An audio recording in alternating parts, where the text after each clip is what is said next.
ဆိုတာရဲ့ဘုတ်ထိုက်တဲ့မျက်နှာများစွာပဲကွယ်ကြွားဝန်းလုံးလူပုံလေးထင်ရှားပဲထူးခြားတဲ့ဒီဇိုင်းစုံစွာမြင်ဖို့ရဲ့လာလာ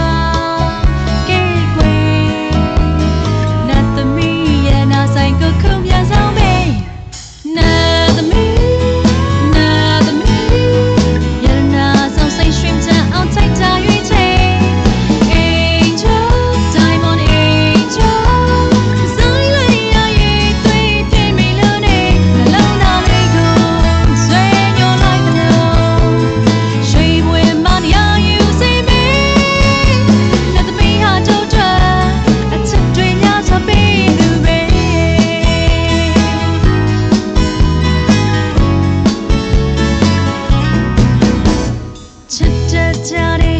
နာသူတွေရဲ့